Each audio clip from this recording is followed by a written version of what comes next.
सोचिए जरा, बस एक कानूनी परिभाषा बदलने से दुनिया की सबसे पुरानी पर्वत श्रृंखलाओं में से एक का 90% हिस्सा नक्शे से गायब हो सकता है। ये कोई फिल्मी कहानी नहीं, बल्कि अरावली रेंज के लिए एक बहुत बड़ा खतरा है। तो सवाल यही उठता है कि आखिर ये हो कैसे सकता है। ये एक ऐसा सवाल है जो सिर्फ पर्यावरण के जानकारों को ही नहीं, बल्कि उन लाखों लोगों को भी परेशान कर रहा है जिनकी जिंदगी किसी न किसी तरह से इन पहाड़ों पर टिकी है। चलिए जरा गहराई से समझते हैं कि ये नौबत आई कैसे। हाँ, 90%। ये आंकड़ा सुनने में ही कितना बड़ा लगता है ना? और यही दिखाता है कि मामला कितना गंभीर है। बस एक साधारण से नियम में बदलाव की वजह से अरावली का इतना बड़ा हिस्सा अपनी कानूनी सुरक्षा खो सकता है।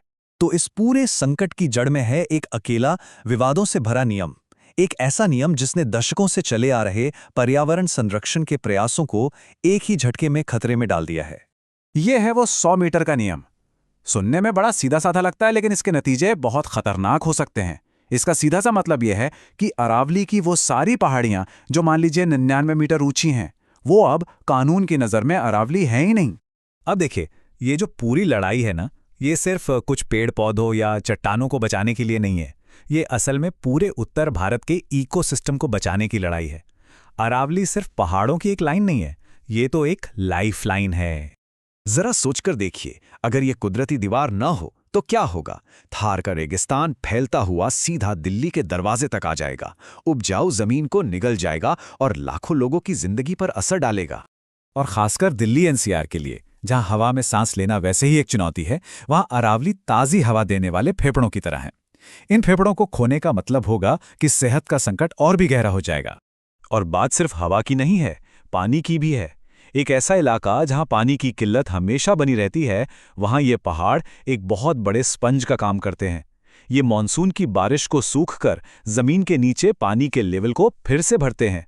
तो सवाल ये उठता है कि भाई, अगर अरावली इतनी जरूरी है तो इसे खतरे में डाला ही क्यों जा रहा है? जवाब अफसोस बहुत सीधा सा है। पैसा और जमीन के नीचे दबे संसाधन। ये स्लाइड साफ साफ दिखाती है कि हालात कैसे बदल गए। पहले पूरी अरावली रेंज को सुरक्षा मिली हुई थी, और अब इस नियम के बाद जो इलाका कभी एक प्रोटेक्टेड जोन था, वो अब माइनिंग और कंस्ट्रक्शन लॉबी के लिए एक खुली तिजोरी जैसा बन सकता है। और हाँ, ये कोई मनगढ़ंत डर नहीं है। खुद सुप्रीम कोर्ट ने ये माना है कि इस इलाके में अवैध खनन ने क्या तबाही मचाई है, जहां रातों रात पहाड़ के पहाड़ गायब हो गए हैं। असल में अरावली की इन चट्टानों के नीचे छिपा है एक खजाना, पत्थर, रेत और तांबे जैसे बेशकीमती मिनरल्स का। और बस यहीं से पर्यावरण और मुनाफे की जंग शुरू हो जाती है, जो इस पूरे विवाद की असली जड़ है। लेकिन इतनी बुरी खबरों के बीच एक उम्मीद की किरण भी है। पर्यावरण के लिए लड़ने वालों और आम लोगों के बढ़ते दबाव के चलते ये लड़ाई अभी खत्म नहीं हुई है। हाल के महीनों में कोर्ट में काफी हलचल हुई है।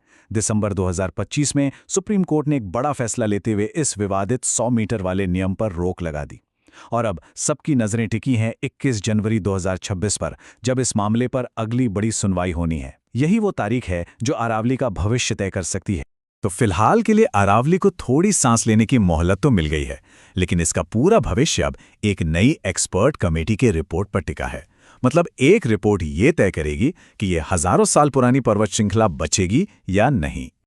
और आखिर में सवाल हम सबके सामने यही आके खड़ा हो जाता है, क्या हम थोड़े वक्त के फायदे के लिए अपनी इतनी कीमती कुदरती विरासत को दांव पर लगाने के लिए तैयार हैं? अरावली का भविष्य, और सच कहे तो हमारा अपना भविष्य भी, इसी सवाल के जवाब पर टिका है।